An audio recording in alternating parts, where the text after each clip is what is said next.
Trust me.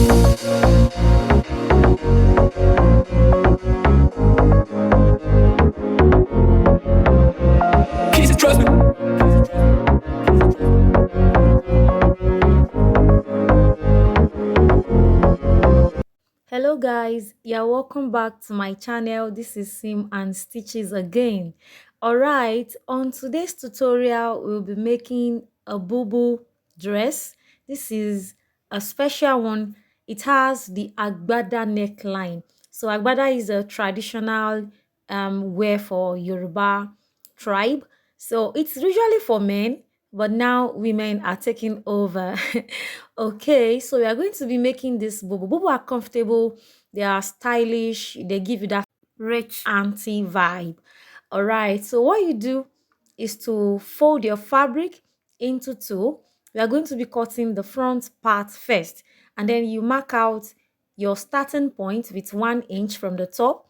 And after that, you go ahead and take all your length measurements. You're going to be taking the bust point, the under bust, the waist or natural curve, and then you take your hip. Then you go on and take the length of the full length of your dress. Now, because this is a bubu, you can include extra allowance to give it, that volume, that classy, that huge, look when you have your bubu on. So then can just go ahead and straighten out the lines to be able to see clearly. You might not label it because this is on a fabric. We are not using the pattern, we are using the freehand method. All right, so after you have drafted out the lines, you indicate it to be able to mark your round measurements.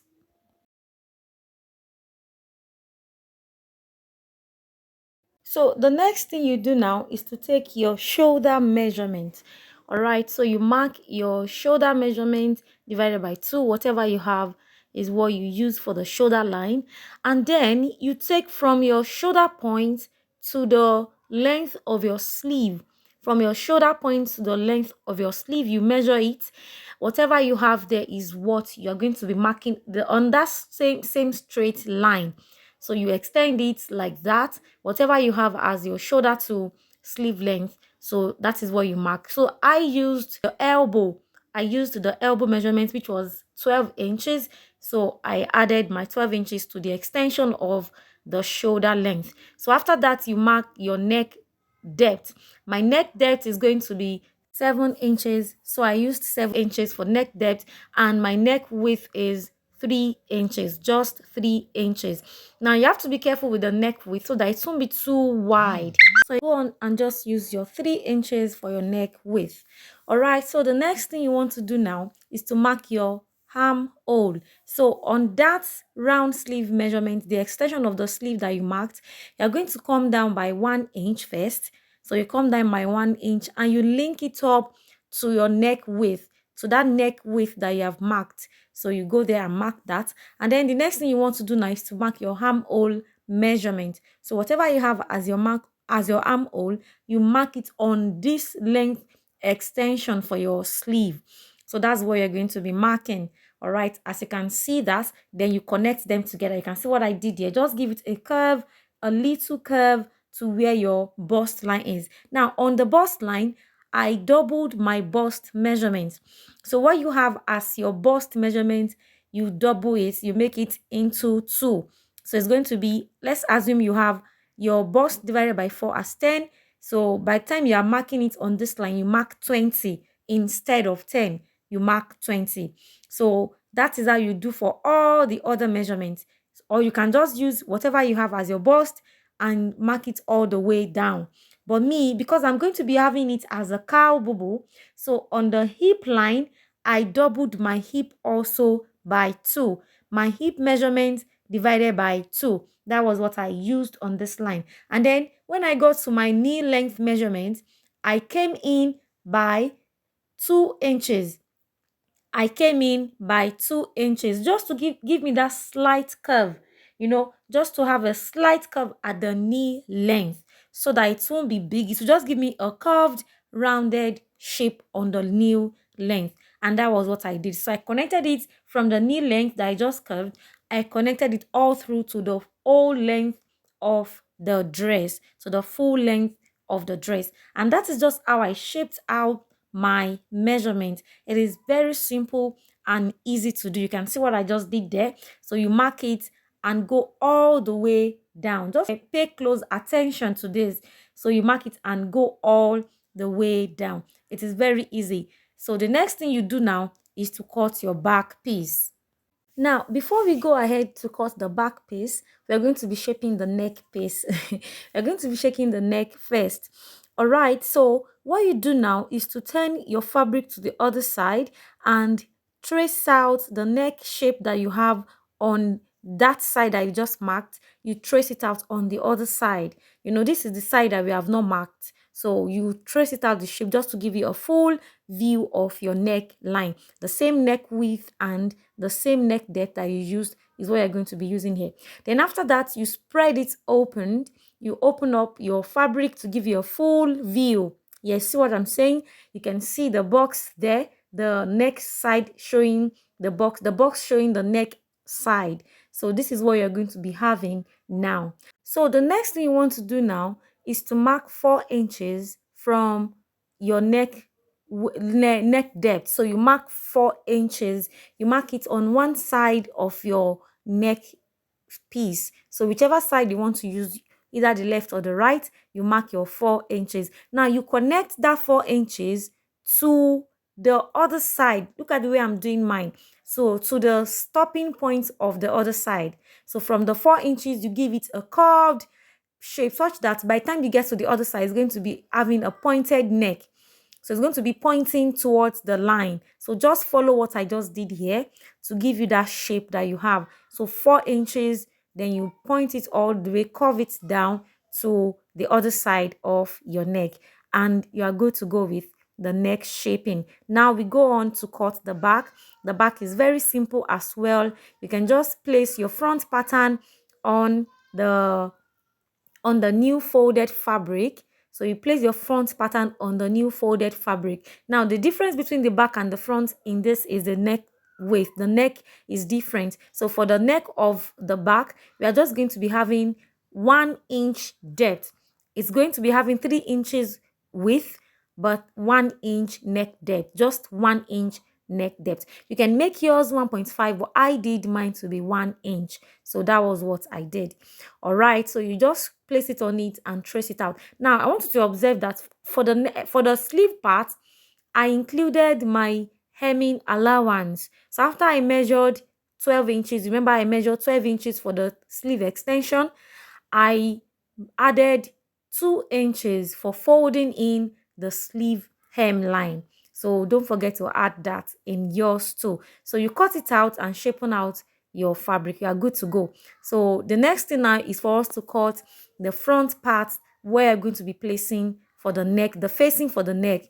Now the facing usually when you are making your fabric is usually turned to the wrong side, but in this case we are turning the facing to the right side because it's going to be an accessory for this design. All right, so I'm using the local fabric, the Ashoke local fabric. You can get it at your local market and you can get it online. All right, so I measured out 19 inches by 20 inches. I stopped at my natural curve a little after the underbust for my clients. That was where I stopped. So I measured it out to give me a square shape. So after that, then I placed it on directly on my main fabric. So I traced out the neck width and the neck depth, and then I traced out the shape of the neck that I just cut. You remember we have a shape for the neck that we cut. You trace it out on the Ashoke fabric, or you can use any other thing. You can use a sequin fabric, you can use a plain fabric, whatever you're using as the facing, go ahead and use it. So just trace out the neck shape, the shape that you have drafted on the main fabric you're using. You trace it out and you go ahead and cut out. When you're certain that your tracing aligns with what you have on your back and on the fabric, go ahead and cut it out. You can see what I'm doing there. So you go ahead and cut it out.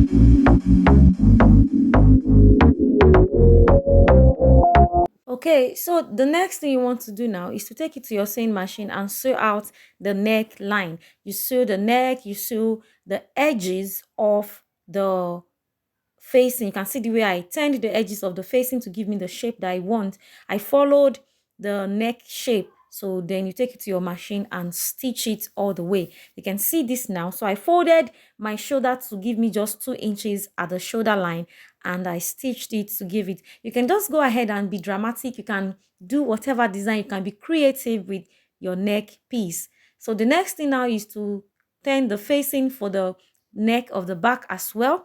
So you mark your facing, you cut out the shape of the neck, take it to your sewing machine and sew. And after that, you bring it to your ironing board and iron it out, making sure that it is well laid and it is neat. After you have done the neck piece, you go on and place the front and the back side, right side facing each other, and join the shoulders.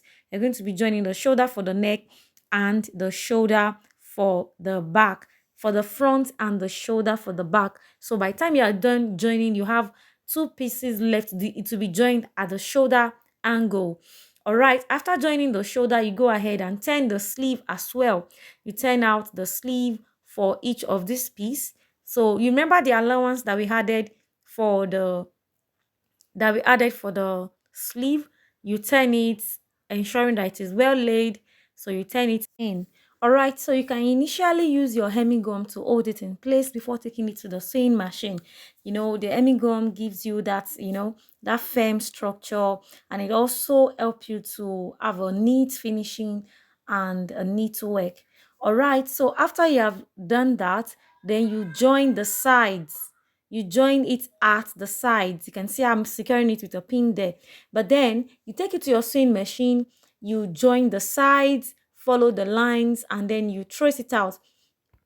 Now, while you are joining your sides, you should take note that at point 2 inches, that's 2 inches before your knee length, you are going to stop the joining, because it's going to be having an opening at the sides, towards the end of your seam line. You're going to have an opening, so that by the time the person wearing is walking, it won't be difficult to walk. It won't be too tight for the person to walk. It will give the person ease allowance. So you're going to be stopping at 2 inches below your knee. You can do yours to be 5, but I did 2 inches below the knee for the measurement. You are going to be using your measurement. You follow your measurement, whatever you're using as a measurement, that is what you follow. Then you secure each of those slits to ensure that they are well and neatly sewn.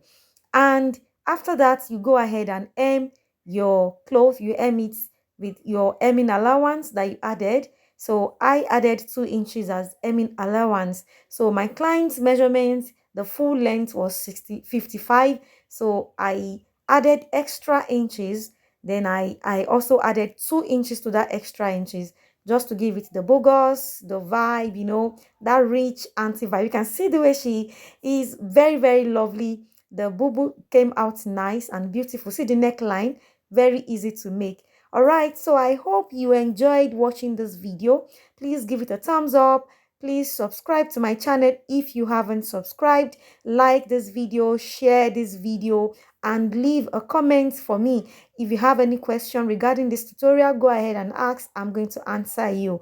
Thank you very much for staying tuned to my channel. I will see you guys in my next video.